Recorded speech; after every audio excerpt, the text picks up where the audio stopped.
All right, we're live. How's it going, gentlemen? Good, good. Wonderful.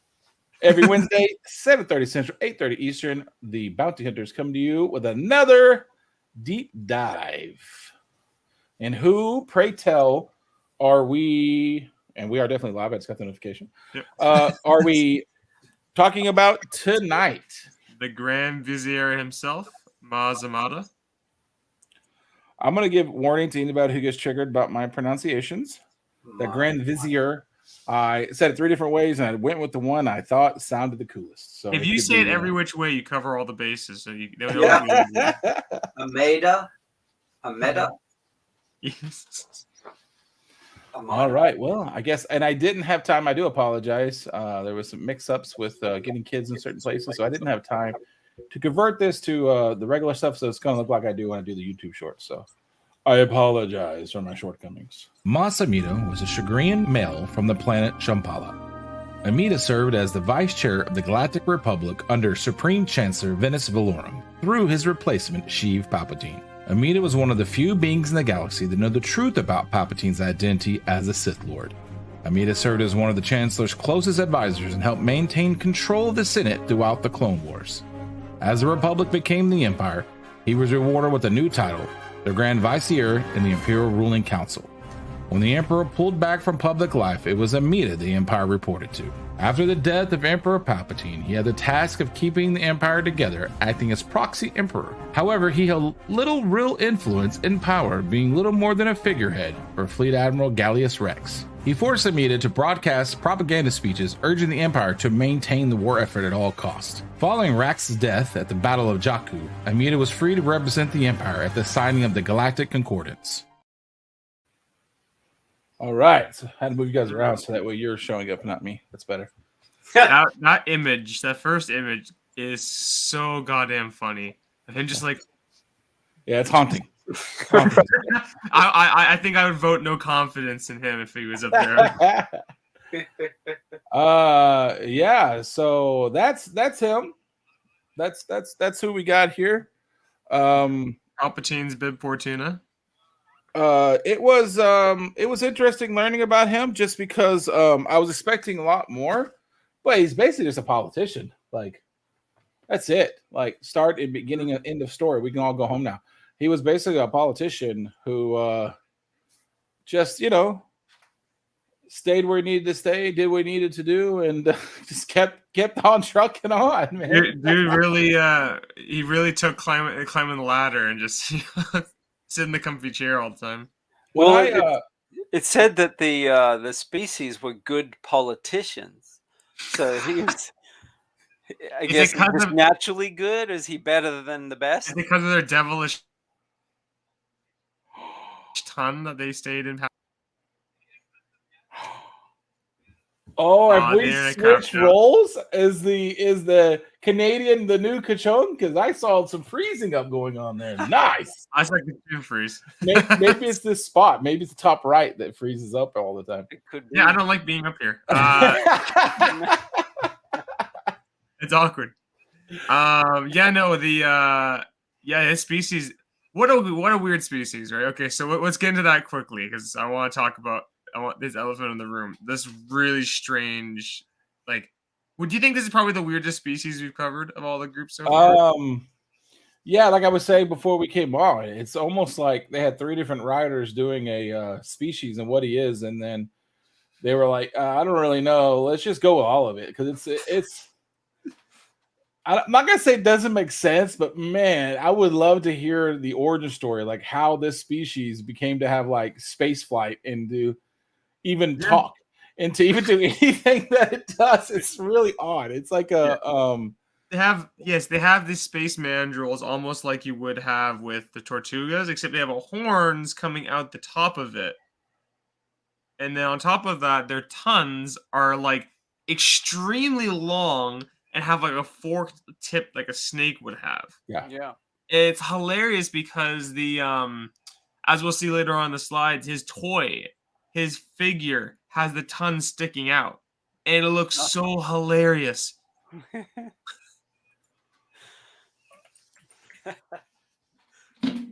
To be fair, yeah, I guess if he yelled silence, we will have order, and just starts wagging his tongue around, I'd be quiet. I'd shut up. Right, but he doesn't hiss like the Trandoshans. No, take a little bit of everything, but not everything well enough. Yeah, and then I was trying to see it because I want to make sure I got it right. Okay, so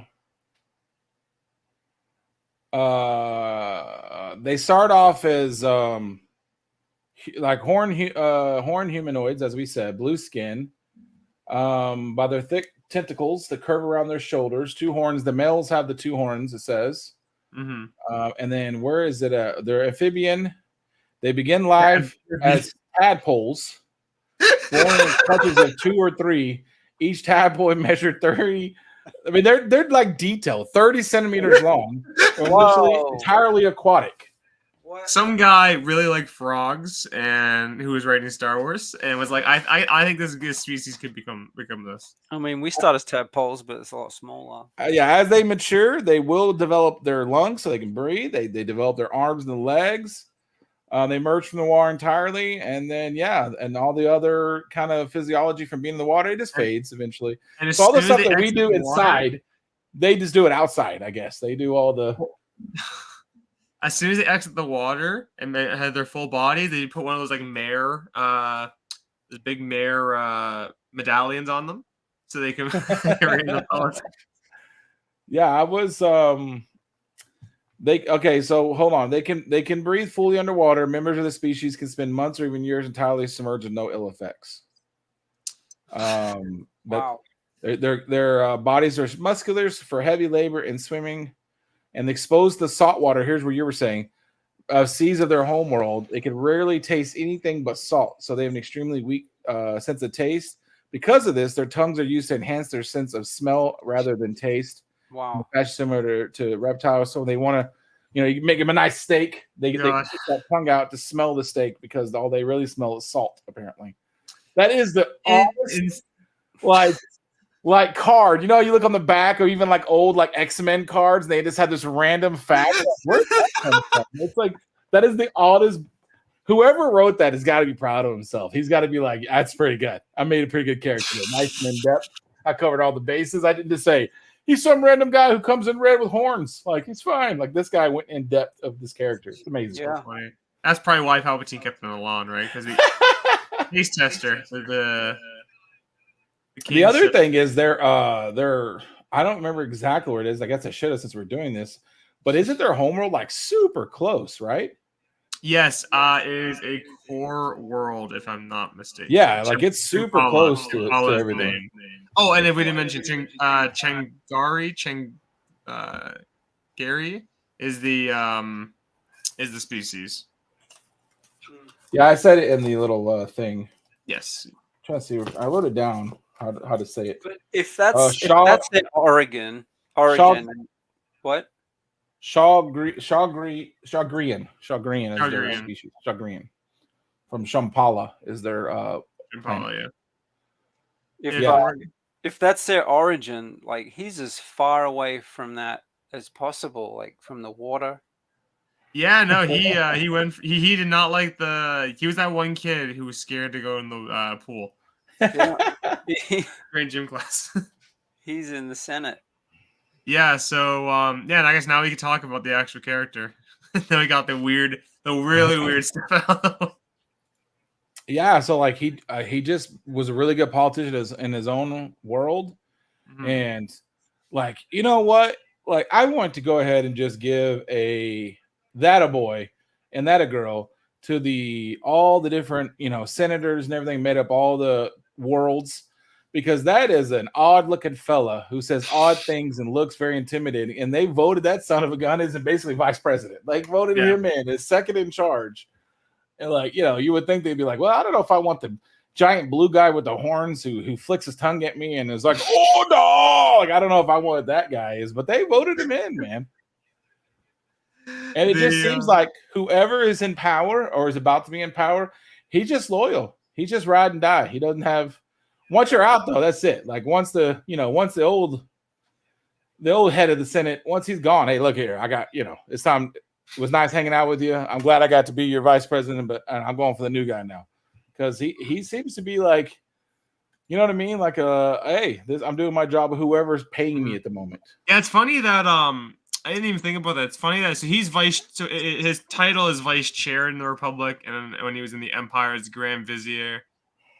When what's his name got the vote of no confidence, Chancellor Valorum. Yeah, like he didn't get voted out either. Like it was only Valorum that got like removed from office. And I guess when I was reading, they were saying there's all the rumors that he was the one that's supposed to be in charge of keeping all the people in line, and he was doing a really bad job, obviously. And there was even charges and rumors that he was on the take himself, and he was one of the main culprits as to why the Federation or whatever, the Separatists were getting some of the things they were getting, because he was not acting because he was being paid. Maybe vicious rumors, the Grand Vizier himself is the most honorable man, especially after the most recent Bad Batch, we know for a fact. He's playing both sides, I think. Oh yeah, because I don't know. I read that once Palpatine died, that the guy that took over, Gal, was it? What was his name?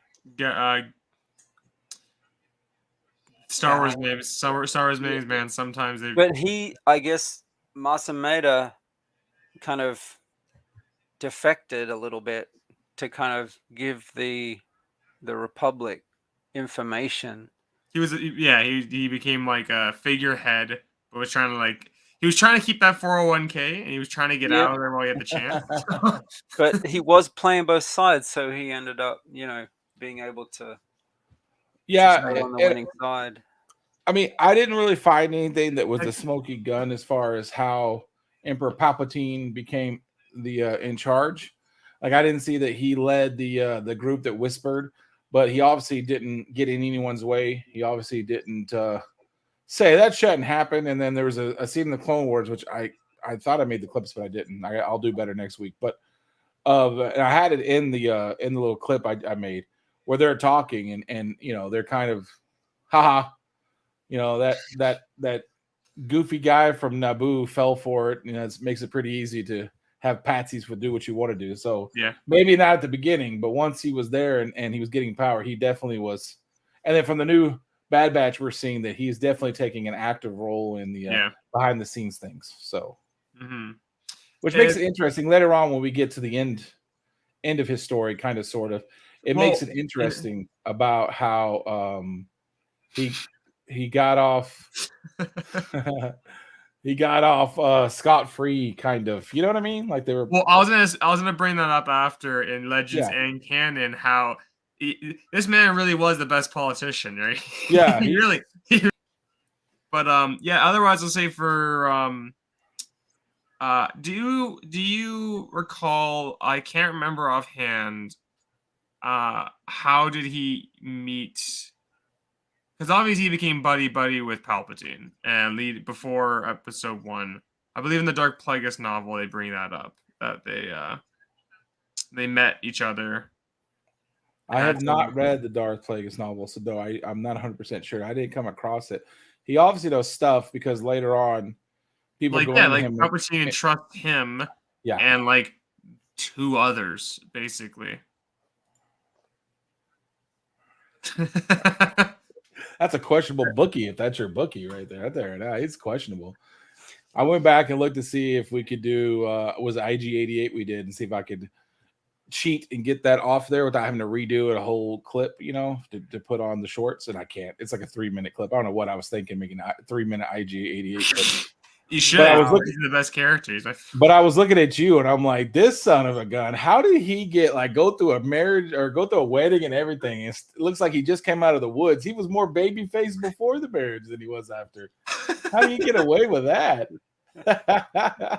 Oh man, that Canadian lifestyle, But otherwise, so other things trying to think about the characters of note. Well, obviously, so in canon, we'll talk about in the comics a lot of their stuff, but specifically, the burning of all the lightsabers is a fun moment for him. You did. Because he has a lot more. He has a lot more going on in canon than Legends. He does have stuff going on in Legends more in terms of kind of after the fact, after Return of the Jedi. But before that, canon, he's a lot more involved. Well, at least he survived, right? Yeah. So as far as we he's always going to survive. I can tell you right now, after listening to some of the stuff he went through. Yeah, actually, we just talk about then with how he ends up in both ways. What I thought was interesting though is like it kind of makes me wonder, and I guess I need to do a lot more reading, like you said, that book and stuff, because it does make me wonder. You know, I don't even know if Darth Vader. It is even at the time he died, knew everything. I'm not sure. No, he let him. He opened up all the curtains. But this guy knew all. Like he knew every skeleton, every closet. He knew who he was, who he actually was. He knew Death Star plans. He knew who was against him. I mean, this guy, he opened the curtain up to this guy for a lot of stuff. It was actually surprising. Now, it could just be for plot points. Like they need him to know this stuff for a plot point. But when you all put it all together, Palpatine trusted him more. Like it was eye raising how much he trusted him. I was like, dude. Yeah. He trusted this full-time politician. Palpatine's not American. He trusts politicians too much. We don't like him that much. He's Canadian or something. Y'all trust y'all. You're here to hear first. Palpatine's more Canadian than he is American. I'm gonna tell you right now. We don't trust our politicians. It's funny because you compare that to the other like political person, Sly Moore, who he actually had like in Legends he had a sexual relationship with. So he had both of them there, and he confided a lot in both of them. But his boy Amedda over here, he told him everything. So yeah, for his when the Galactic Empire ended, he was the figurehead in canon, and eventually he signed over like the peace treaty for the the Republic. Mm-hmm. And ended the Galactic Civil War. And then he basically was arrested, and that's it, right? Like he never died. He never died. He just was, he stepped down and went on his merry way. Yeah, I even read whenever Maul was messing around in Mandalore, causing problems, him and his old brother there, like it was him who he was like, hey, you remember that guy? You remember my old apprentice? That son of a gun. He's over there causing problems. We need to get this done. And it was like him who he relied on to get the transportation. Keep it quiet. Don't tell nobody. I need a secret. And it was like him. Like you can't tell him all the secrets. Good Lord. Is there not a point if you're like, okay, if you're the number 2 behind Palpatine, and this guy's evil as it gets, he'll blow up a whole damn planet. He don't care. And he's literally telling you everything. Is there any point you're like, hey, listen, boss, you don't have to tell me everything, because there's no way I'm making it to old age if I know all the secrets. Like, you don't got to tell me all of it. Like, I don't need to know everything, because you're the first one that's getting silenced if stuff goes sideways. Like, there's no way he's letting you walk out of the building. Like, I don't know if I even want to know all the stuff. You might be the one to write the book. Oh yeah, he needs the biography done, right? Yeah. He's gonna be the mate witness to the biography. But and then Legends wise, Legends is interesting because after Palpatine died, so actually when the Senate got disbanded, because that's the interesting thing to think about. In canon, they don't bring up the fact that the Senate gets disbanded, so obviously he's not, he's not the Vizier anymore, right? But in Legends, when it got disbanded, he basically was charged by Palpatine to go in search of Sith relics. And ultimately, what happens is after Palpatine dies, hello, Kenneth. Hey. Ultimately, after Palpatine dies, he ends up going to Yavin 4 and collecting some artifacts, and then he eventually meets up with some remnants and goes off. He leaves the known galaxy or parts of it to work on the new Sith Order. Which obviously gets led into like the legacy era stuff. So he just goes off and he keeps working away. That politician, man, and then he doesn't die. Well, he does of old age. He was on Yavin 4, you said? He was Yavin 4 to collect Sith relics. Obviously, this was like before Luke went back there to make the temple. Well, so he was this close. He was this close to Grogu. Didn't even know. Yeah. It might have been. He might have been given Grogu as a gift. You never know, and lost the leash or something. Yeah. So Legends. Yeah, he went Exar Kun's temple, took some Sith artifacts, and then mucked off. I wanted to see. I was scanning really quick so I can make sure I read it off about him doing the lightsabers, right? And as I'm scanning, it's just Wikipedia. Like he's basically there for everything. He's there for Order 66. He's there when he's talking to Darth Vader. He's there when after Order 66 and the little short green guy comes popping through there and he's like, oh Jesus, he's here, and he makes the exit there. He's there on the exit, right? Yeah, I know. Yeah, he's there. Okay, he goes out, speaks to a large public rally outside the Jedi Temple. He proclaims the Jedi oppression from treachery, and he personally puts Yoda's lightsaber into the flames. And then he goes back to the office where Governor Tarkin is there and reports the progress of the Death Star. So, like, he is literally everywhere. I'm telling you, man, he thinks he's the man. Like, he thinks he's untouchable, but that's dangerous, dude, to be that in on everything. Like, that's dangerous. And he's like, he can't see it. Like, if I was his friend, I'd be like, dude, you really need to think about an exit strategy. You are way too dangerous to be kept alive. No, he was smart. He was so into it that he got out fine. He had no issues. He's the only one with all the information, so they had to let him live. They had to let him live to get all the information out. Yeah. So other than that, he's a grand vizier of everything. So after he gets the power, the Emperor kind of gets back from the public. He's not really seen in public very often. So everybody has to report to him everything, whether it's public or whether it's the admirals and generals and everything, they have to go to him. So I'm sure he loves that because he became, essentially acting president. Yeah, extremely important because you got to go through him. One problem with that, though, obviously, is if something happens to the Emperor, like, I don't know, a terroristic act that kills millions of people on some poor station that's minding its own business. Now you're the figurehead who doesn't actually have power, never really had power, but man, are you not a nice chess piece now to fight over? And that's basically what happens, right? Like all the admirals and stuff start making their rounds. And there's this guy that I don't know much about. Do you know a lot about this this guy that forces him to not really. No. Locks him in the they talk about it's Fleet Admiral Gallius Rex or whatever, and he seems to be the man with the actual button on the nukes, and he basically just locks him in his penthouse and it forces him to do speeches and rally the troops. And it always makes me laugh when they do this in movies where the guy is like, you know what, I've had enough. I'm climbing to the balcony and I'm swan diving out of here. You can't stop me. And then somebody walks in, stops him. And then by the danger or the threat of death or torture, he's like, all right, I'll do what you want me to do one more time. Dude, you're about to jump off the balcony. Does that really good threat to say I'm going to murder you if you don't do what I say? Just jump off the balcony then. And there's a random weird story that children came sneaking into his penthouse. Did you read this? Yeah. To assassinate him. He convinced them. I overlooked this. I'm locked up here, man. And if I could just get out, I would turn over the empire to the Republic.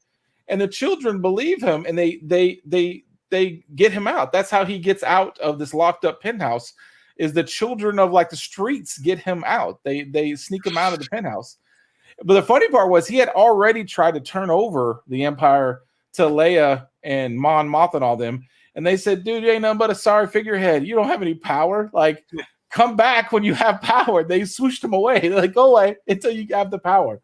And by the time he got these kids on the way, basically, these kids got him out while he was escaping is when all the admirals basically fought and they died. So he was able to say, okay, I'm the last symbol of power. And so that's when they actually allowed him to sign the accordance to turn over to the New Republic. But that's how he got out. You heard it here first. Skeleton Crew is about the, about the free Muslim. Yeah. It's about the kids that were going in there to assassinate him, and then he talked him out of it. That's and so funny. because of his talk about your high politician level, a bunch of kids sneak into your place to assassinate you. You're like, listen, how will you let me go? So what I assume happened, because he's a snake in the grass politician, right? So what I'm assuming happened, he goes down there at the second meeting with Leia, right? Leia, who's probably Mothra's a lady. She's probably just like, what do you need now? And Leia's probably the one, ready to talk some trash and punch him in the throat if she has to. And he's like, what's going on? He was like, I'm all you got left. So this is what's going to happen. War crimes? I don't want none of that. I'm not going to ask for my own moon like some people do. I'm not going to ask for that. I just don't want to die. So how about that? And they basically just said, yeah, you sign these sheets and live out your life. And they said they actually made it seem like it was pretty sad, because he was just looked at as like basically a coward. Yeah, they pardoned him, and everyone was like, coward. Yeah, everybody just thought he was just like a bum. And everywhere he went, but he was a live bum, so he wins at the end. But yeah, he went back in the water. He went back. Right. I thought that was funny that Hoosier didn't know about the kids who's the one. I somehow overlooked that. I don't know how little kid, like, because it's like a funny footnote, right? Like, yeah. It's extremely. When I read that, I read it twice. I'm like, what do you mean kids snuck him out? Why is that so randomly in there? Like, yeah, the kids are sneaking in there with the knives. It was going to be the knives of the night of knives, and then they got him out of there. Here, 1 second. Sorry. Oh, here we go. Is it another cat situation? What is going on around here? This is a professional organization here. So, what did you think about him, Kachung? Yeah, I mean, I didn't know all that much going in, except that he was just always there in the Senate. I would definitely say that I was surprised. Like I said, I think it probably started off with, plot devices, being honest. But they, I was surprised actually how much it was. Okay, I didn't really want that right this second. But I was actually surprised about how much he knew, how much he did, how much he was there. Like, I was actually surprised by that. I didn't think it was going to be that much. Yeah. I was definitely surprised with the kids. I did not did not know that about the character. You know, the New Republic went all the way down to having kid assassins? What? I know. They're really stretching their lines. What were they planning to do if they were going to kill him? I don't know. I think they just... He was such a figurehead. I think they thought they could end everything if they got rid of him, because they didn't realize the classic. You just kill the one guy, it's all over, right? Well, Palpatine. Well, they just chop his tongue off, and then he's powerless. that was how they proved that they that was their bounty. That's how they proved that they got him. They cut his tongue off. And they threw it on the table of Leia. Here you go. Here's your tongue. Pay me my money. They shut the politician up. Oh, that's good. Probably regrow it back. Do new detail for the character. You're right. All right, I think that's it. I think we go to the clips, or what the clips? Good Lord, the slides. Anything else? Weird ass character, and that's the wrong slides. That's the wrong how? 67. Oh, I didn't see the 67 one. It's there. Don't do this to me. Oh no. Well, I have to do it through this thing now, so it's kind of... I almost have to guess what it is through the slide thing on here. Is the name not there? No, it's not there. It just says slide 66, slide 65, slide 64. Refresh it. I'm gonna have to just take it. Hold on. But yeah, we'll see some. I see it in there. No, I saw it in there. It's just this slides thing for StreamYard is a little bit different, because I'm adding it through this now.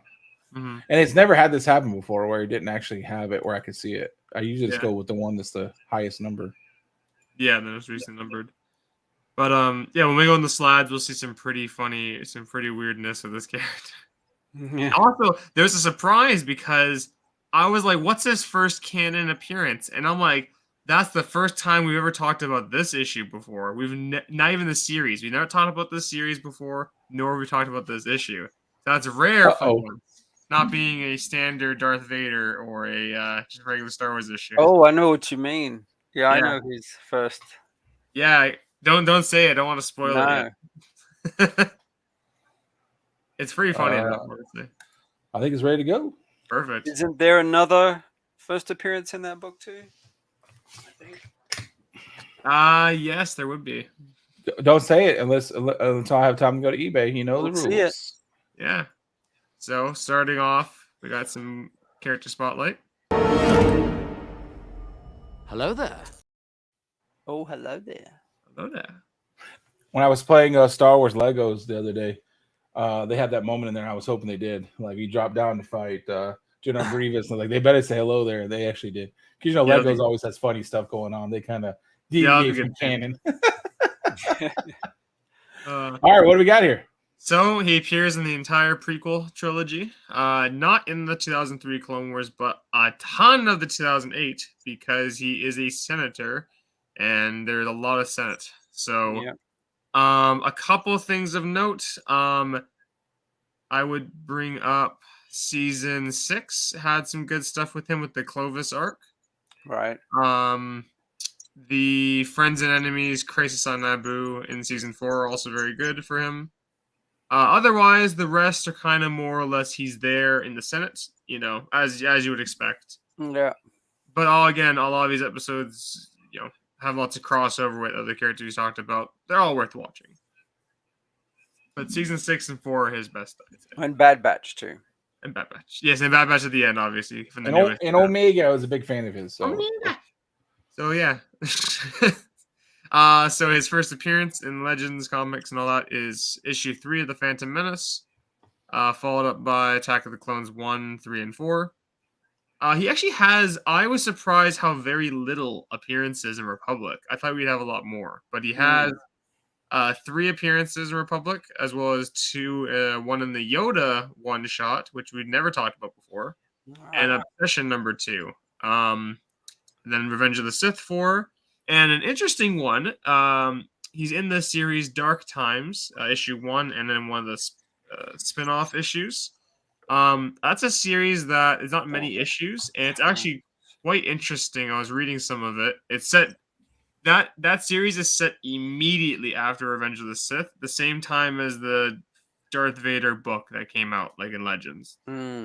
So it's like immediately after, and it's really cool seeing some of the transition periods with the Empire. In Legends, at least. It is weird, like you were saying, that there's not more, because of how many characters we've done that just happen to be in the corner. That's why I'm like, yeah. And that's his role, is to stand there next to the guy who's next to the guy next to the guy next to the guy, and he's not. That's weird. And he's such a comic book looking character. I cannot believe they haven't used him. It's because I think the fact that in the Republic comics there wasn't actually a ton of Senate stuff, if I remember correctly. I guess I just think he even looks so comic booky. I can't believe they didn't use him. Oh! So yeah, issue 3 of Phantom Menace. There he is yelling, "We will have order." His famous line. It's his only line. He stands in front of the mirror every morning practicing that line. I wish you could have had a little bit of tongue sticking out in that one, though. So he sits up there and he's like, "We will have order." No, that's not right. What's my motivation? We will have order. No, that's not right. I don't need to bring it like that. So this is a fun, obviously, issue 3 of Attack of the Clones. He's there going, the vote must go through some chance there. If only there was someone around who could push this through. Jar Jar standing off to the side there. Misa do it. If only Senator Amedda was here, and Jar Jar's like, "Well, I'm in her place." So again, these issues in Republic, actually, funny enough, the issues he is in Republic are basically him just standing there. So he's not really much. We've talked about 61 before, Bail Organa. Yep. I've seen that. 63, just a Quinlan Voss, fun issue. And then, on the right is the Star Wars Jedi, the Yoda one-shot. He's sadly only there for literally one panel, but it's a cool cover. Wow. Oh. That Republic issue number 64 is actually really interesting.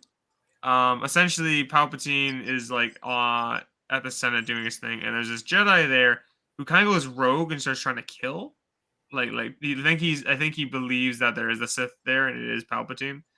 But then the Jedi come in and stop him, and basically Maz is off to the side, freaking out in that moment, going, "Oh God, my job." And then I've seen this guy from somewhere before. Oh yeah, I think that big guy is pretty long ago. So yeah, those are the other Republic issues he shows up in the Clone Wars, and then Revenge of the Sith here.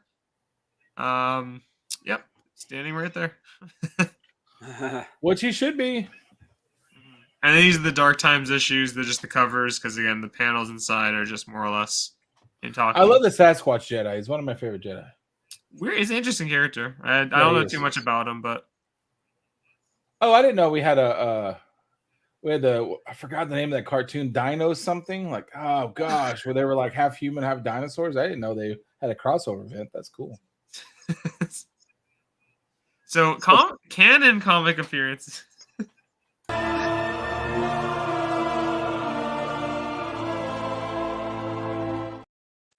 Your eBay fingers ready. Let's go. What is it? I was staring straight at your face the entire time when that came up. I was looking for it. I was going up and down all the little clips I have over here. So, first canon appearance is Lando #1. As well as Lando #1, don't forget, is the first canon appearance of Lando, Lobot, that gang. Lando #1. And then after that, he appears prominently in the 2017 Darth Vader series as we'll see soon with the lightsaber. But specifically, he has a lot going on in the current Darth Vader run. I have some actually pretty good panels and pages to show off there.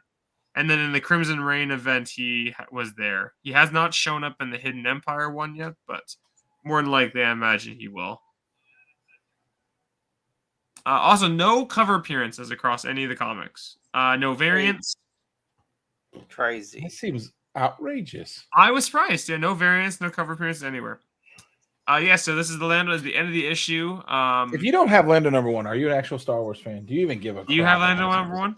I do have a Lando #1, yeah. Oh yeah, I have I think a #3.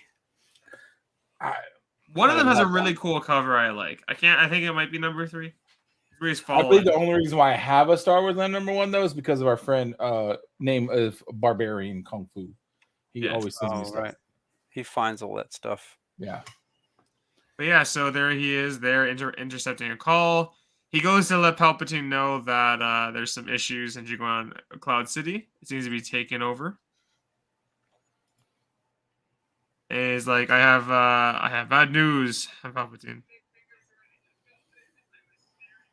So yeah. So this is the famous moment where he goes and throws all the lightsabers into a giant bonfire for everyone to party at. Big fan of this series. I think this series is good. Yes, very well done. The specific Vader one. And yes, he was there making a big speech proclaiming that we are safe. The Jedi are dead. Their traitors gone. And then he pulls out Yoda's lightsaber, which is funny because now, Luke has Yoda's lightsaber, right? Yoda apparently had 2 lightsabers. Then he had one here, and then he, we're not one to question Yoda. We just let it happen, son. Like there was a cute little mini Yoda. We just got to go what we know. Yeah, it rematerialized. Now, do you think if you were to be doing this, you threw all these kyber crystal lightsabers in this giant pit, would you be standing like 2 feet, like a foot to the side and 2 feet in front of it when that explosion of beam, like essentially a mini Death Star blast goes off? No, but here's the other question that I would have. Is this logical, honestly? Like, go ahead and melt down their lightsabers, right? Like, do it for the crowd to see. But I don't know if the crowd 100% knows how the kyber crystals work. And kyber crystals are kind of important. You plan on having Jedi hunting down parties. Why would you take most of those out? And whatever this month Star Wars is saying how they become red, whether they bleed them or whatever they're manufactured, why would you just burn them anyway? Like, that seems like a pretty big waste to just burn them when you could just pop them out, can't you? Like, it seems kind of weird that they would just burn them like that. But no, I am not throwing crazy plasma swords into a cauldron and stand right there. Look what I have done! As the thing explodes like crazy. No, he's gonna melt them down into a big lightsaber. The big lightsaber, yes. Be like a YouTube video. Okay, guys, today we're gonna make the world's largest lightsaber. Sub up if you want to see it. Yeah. This is a fun moment. So this is so Vader storms in the room after being beat up and disheveled, coming back to Palpatine, and just throws the poor royal guards against the windows, and Amedda and Tarkin like shit themselves. Okay, is it funny though, right? That Darth Vader comes in, he's a mix of emotion, he can't control his anger, but he always throws away these poor Crimson Guards. They get flung everywhere. Everybody gets flung, but he doesn't like snap Tarkin's neck. He always knows where to pull back because Boss Man's gonna get mad at him. But apparently you're a Crimson Guard. Hey, that's part of the problem. If Vader, somebody walks in, he might snap your neck, and they're gonna be like, "Oh, Vader, you gotta relax, bro. Like, come on, what do you need now?" Like, they don't seem to care that he's slinging the guards around everywhere. But you will not touch Tarkin or my right hand. That's why those helmets are humongous, so they can really take the impact. They fought for that in their union. You're like, listen, I'll still guard you, but you gotta do something to protect my head because Vader keeps throwing us into walls and stuff. I'm gonna need to better cushioning inside, ventilation, you need it all.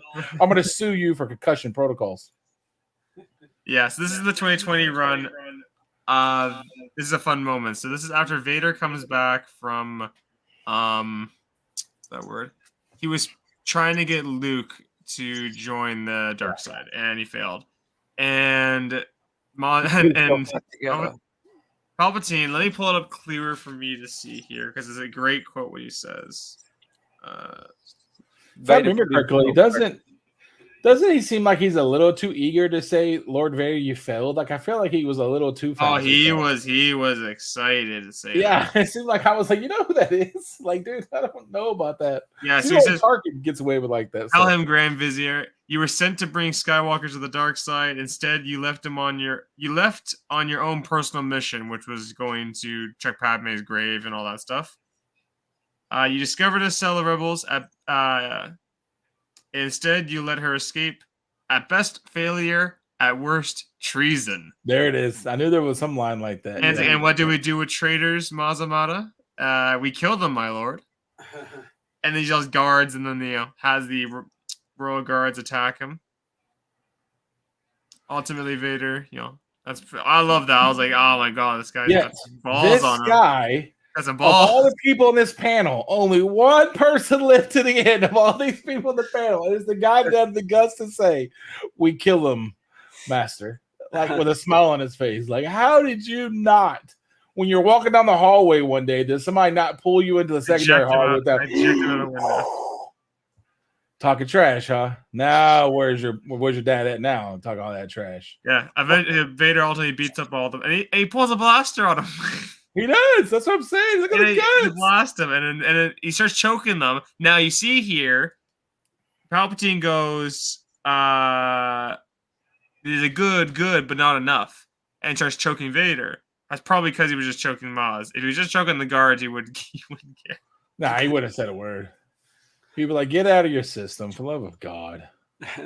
Oh, that's funny. This is from the Exegol arc. I included this at the end because I thought it was just a fun, boy band walking. I don't remember that. I don't remember that one. Did I read it? This is the one where Ochi gets blinded when they go to Exegol and see the Sith Eternal. But yeah, Palpatine walking up with his crew, Vader, Maz. There's definitely some sort of Bow, bow, bow. There's definitely some sort of some 70s riff funk music's playing in the background. Like what was that? Oh man, what was the name of that Quentin Tarantino movie where like Mr. Pink and Mr. Black and Mr. White? Oh, Reservoir Dog, yeah. Yeah, Reservoir Dogs. That like dun dun dun. Like that's the music they're walking up to right then. Oh no, that's Kill Bill. They use that music. Never mind. Both things. But right. And then Crimson Reign. I love this cover. So what happens in this is they have the Crimson Dawn. They end up poisoning all the guards and spiking them. These poor guards, dude. They poison the guards, and it's such a good moment where they're walking and talking about like the issue with the with all the crime syndicates are vying for your favor, etc., etc. All the guards drop dead, and he's like, "They're dead, my lord." He's like, well, "Yes, Grand Vizier, I can see that. I can see they're dead." But they did kind of learn their lesson. It still didn't work for him though. So now they're like, instead of having 2 people, we've got our bodies thrown around this thing too much. Now when somebody comes to visit, we're gonna put like 30 in there because Vader keeps throwing us everywhere. Poor guys. But then they forgot. They all drank from the same cup of whiskey apparently before their shit, and that's what gets you right there. So yeah, that would be his appearances. Now the toys. So good. On the left is his first toy, Power of the Jedi, Phantom Menace appearance. Now on the right, hard to see, but he has his mouth gaped right open, angry, sticking his tongue out, and then the picture just like him, nice and stoic. Hold on a second. Talk amongst yourself, because I think I have that. I don't. Which one do I have? Hold on. Oh, if you do, that would be amazing. With the one with the tongue sticking out. Now, Kachun. Yeah. Cosplayer, no cosplay. Oh, hell no. You get stuck in all the doorways, you think, right?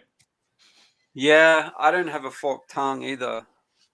What you could do is you can get one of those what was party thing streamers that you blow into, it goes, it unravels, it goes, Weh. Oh my god. Or like the nozzle on a whoopee cushion. Yeah. Get that. And I could talk like I'm farting. I mean, it probably wouldn't sound too far off. Are these the only ones you found? That's these only toys. Just the Power of the Jedi, Phantom Menace style, and then I kind of felt like, honestly, I would need to go look more, but I kind of feel like I remember actually taking the tongue out and putting it in my where all the guns and stuff go, so it didn't get lost when the kids play with it. Yeah, look at that face. Because now that you mention it, I feel like I remember there being a tongue, because I thought it was kind of weird. Yeah, I think it's missing its tongue, the accessory.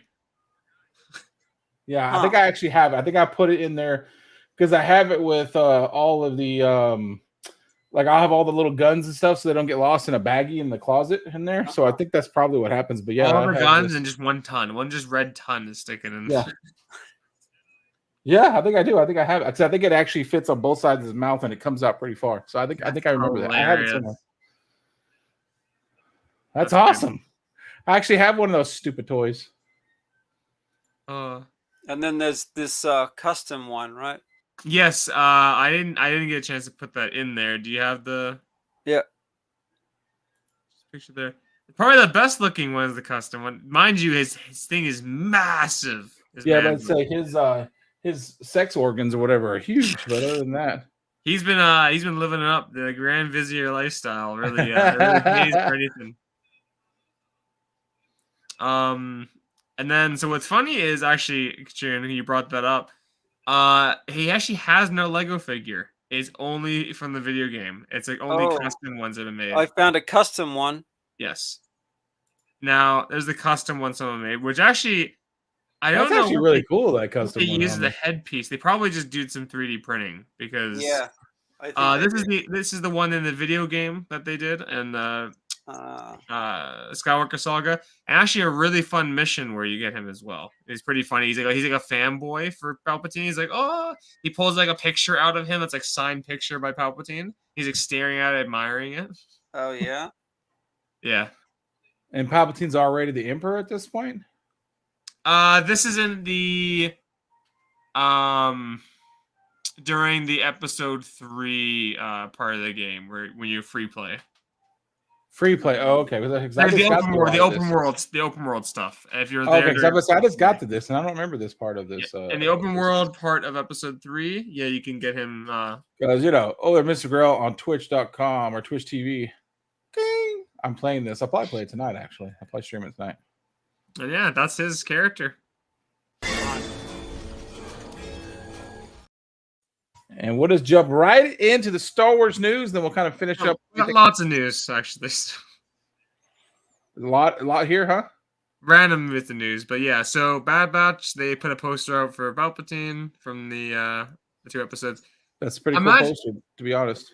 Imagine you're in the Senate and that guy comes up and he looks at you like that. Yeah, my dog's done that. When he wakes up under the covers and puts his head up. Does he tell you do it as well? Do it. Yeah. So they actually released this today. It was 3 posters for Mandalorian season 3. So excited. Oh, can you be disappointed? You cannot be disappointed. I don't know. It's going to be Mandalore. How can you be disappointed? Because you're asking the powers that be to do a lot with a very specific thing. I don't know, man. Get that clipped. So this is a fun one. There was Dark Horse. They had released it was either a trade or hardcover. It was the Tales from Jabba's Palace, and then they had another one that they did by Kevin Scott. And now he's making a new one called Tales from the Death Star. And he said he has lots of really fun and interesting stuff coming from this. That's cool. That's kind of like, maybe it's, like Andor was, just the little people. We're going to get depressed at reading that. There's going to be some poor worker who's just working the janitor halls, and then the Death Star's going to blown up on him. Yeah. Yeah. This is a fun one. So have you heard this news? Liam Neeson had an interview, and he talked about Star Wars having way too many spin-offs, and that it's kind of crushing the life out of Star Wars and the interest in it. And that it should be dialing it back and focusing on movies. So I would say I applaud you and tip my hat to you. I do not think it's the amount. I think it is what is being produced is the problem. Yes, that's the thing. And the lack of, he said, the lack of movies and only TV shows is a hindrance. But I think it's almost impossible right now. We're getting better where you can actually start criticizing now. I see so many videos now that are just openly, like stuff like IG and all this stuff, who openly say the last 3 Star Wars movies weren't the greatest. And up until like maybe a year ago, you could not say that in public. You had to say they were great for some reason, even though they're obviously not that great. But yeah, so hopefully we're getting there. I did see that another news that the new old head of Disney now is extremely not happy with the situation at Disney Plus and what's going on. So we'll see if you're gonna make some changes there to do better and dial it back.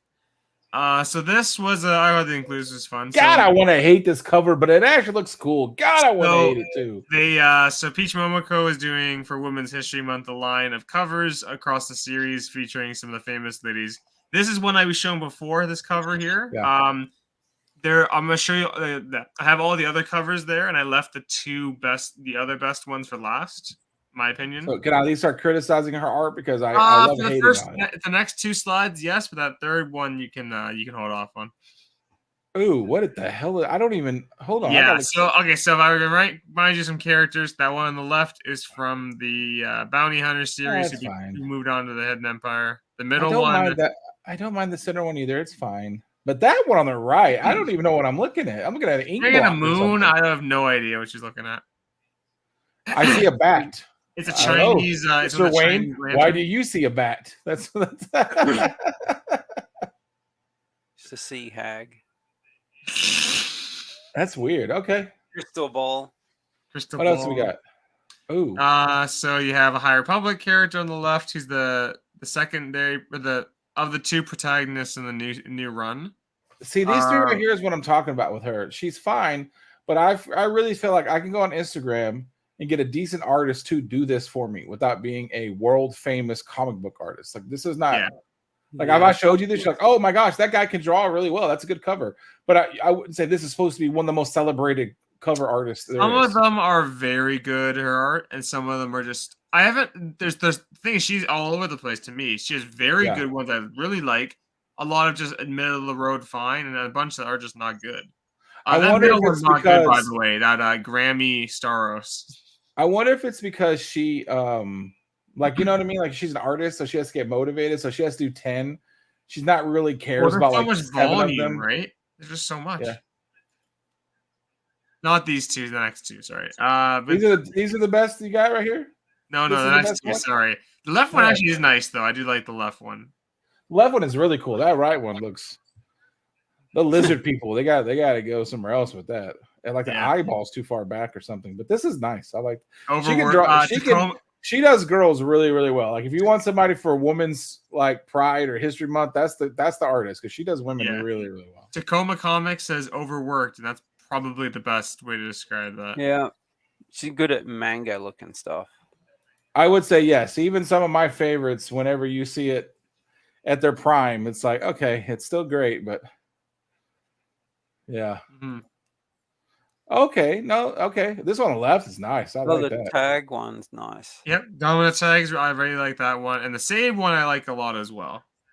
That's pretty good. This is really good right here. I really like this one too. Mm-hmm. Yeah, I just think it's also a motivation. Like Tacoma was saying, you can't pump out 20 in a month that all of them are going to be banger. But at the same time, also and like you have certain characters, like these two characters are very cool and interesting characters. And then you look at like Grammy Staros, who's like just introduced in like a page or two, I think. And it's like, what do you do with that?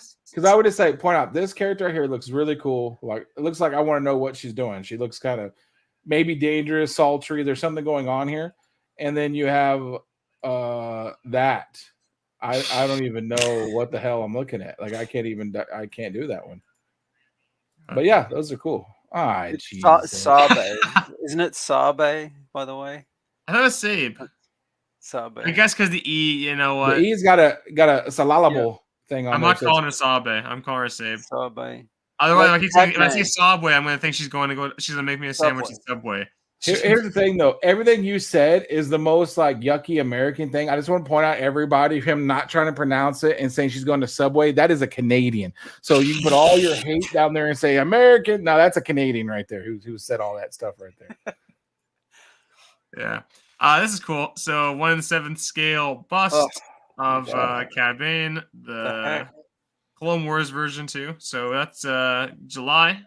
$120, fork over your money. 12 inch, right? About 12 inch. Yes, about that. Actually, I think it's a little. It's not a freaking bust. It's like his manhood up. That's not a bust. That's like a 75% scale. Sorry, yeah, it says busty. Busty. It's a good thing I don't collect busts. And then on top of that, they had also did a 1/6 of Casca. Okay, listen. I know that she's kind of famous outside of Star Wars, but like, do you know enough about her that you want to spend $120 on a bust? Yeah, really. I do like the helmeted one. I like it's pretty cool. Yeah, that's a cool one, but like, that's clearly Sasha Banks from WWE or whatever. But like, do we know more about her? I mean, I guess. Well, maybe Star Wars did a good thing, and they're getting the stuff out there before it comes out because she's gonna have a larger role or something. That could be cool, yeah. But yeah. I had to put this one. Yes. Finally, somebody else goes, oh, good Lord. Look at that, though. I put this in the kill Kachun. This is really cool. That looks big, too. So, Boba Fett life-size bust. Life-size. Before you say anything else, I would look at that bottom right corner where it said sideshow, my friend. You better hope that new job you have pays a lot of money. I have the price, so whenever you want to ask me to tell you the price. Yeah, it's very cool. I love the design. Life size. Life size. I need it. Could you fit? Could the shells hold the weight of that? You think, Kachun? I don't know. Maybe I'll just make one. There you go. That's a cool one too. Now, you know what though? That's actually not a bad idea because obviously you're good at that kind of stuff, and to be able to have that to reference, that's actually not a bad idea. Yeah. Because how much is it per se? I'll click on the next page and then I'll tell you the price. Okay, let's go to the next page. Keep it going for a while. That's how big it is, if you want to get the idea. You got the measurements right there for you. 32.5 inches tall. 20. Did you add this apple or did they put that freaking apple there? They always use an apple. It's so funny. They always use an apple as a reference. They should use a detonator. Okay. It is 2,000 US. $2,000.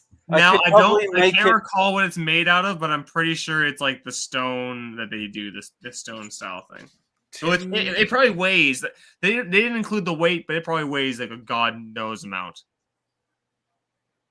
Oh no, they won't be there on Friday. Oh, canceled, or are they just not a show? I could probably make it for 300, maybe 250.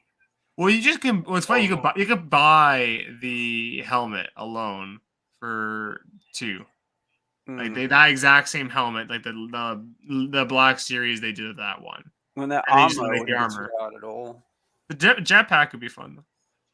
They'd spend most of the super time on the cool. paint. Oh yeah, you get that paint exactly. If you could right. do that Oh for my a couple gosh. $100, we might be talking about having one shipped over to Texas. If you could do that for, that's super cool. I just know as soon as I saw Sideshow, like I just knew that then I'm out. Like there's was no way over. I'm paying for that. Who would ever buy a Sideshow thing? Like that's so stupid. You're wasting your money. I know. I don't, especially Kenobi one. What would do that? Tune in next time for something else that might come up. So recent. All right, let's see what's going on with the comic books. God, I think people still collect comics. That's weird.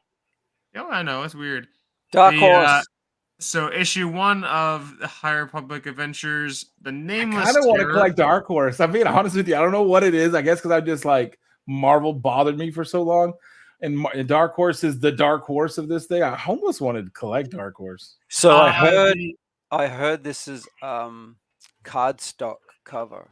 Yes, it is, and I didn't see any variants. And when I was in my store today, I didn't see any variants. So, I was gonna say, I wonder if Tacoma is going to be collecting any of these Dark Horse Star Wars. Well, I was gonna bring up the fact. I'll show you guys later because it's not there yet. There is the other series Dark Horse has, which is called the Hyperspace something. Hyperspace Stories. I had collected the first 2. That's a pretty cool one they've been doing, and there's a Boba Fett issue going to be coming up, and it has a very cool cover. Oh no! That comes out, I think, in like 2-3 months. So you have time to order it. Dr. Aphra, issue number 29. That's awesome. That one. Yeah. So you're talking about the one on the right, right? I don't mind any of these, honestly. Like they all look kind of cool. The motor droids, and then Aphra with the spark inside her. That's pretty cool. And then even this, I like this too. The Star Wars one turned out really good, I think. And then the Return of the Jedi variant was a good choice too. Yeah, those are all pretty good. I'm actually liking that. Mm-hmm. You know, her original like Black Series or whatever is one of the more expensive ones. I just saw a video about it. Sana or Dr. Alfred? No, Dr. Alfred, whatever. Dr. Yeah, I think it came out at a weird time where it was like one of the first comic ones they did, but not really. Like it wasn't the comic one, but it was just like a character from the comics. This came out today. I was very disappointed because I wanted to buy a variant of this as a cover buy, and they did not have it. So I really dislike this font. I know that's a weird reason not to like a cover, but I don't like that font. I don't know why it bothers me, but it looks weird. Every time you say this, yeah. Issue A cover on the left, B cover on the right, by Nick Bradshaw. Hey, is this what's his name? Nick Bradshaw. No, the A cover from what's it? Yeah, Chewbacca's cousin from the Gungi. Yeah, Gungi. Sorry, Gungi.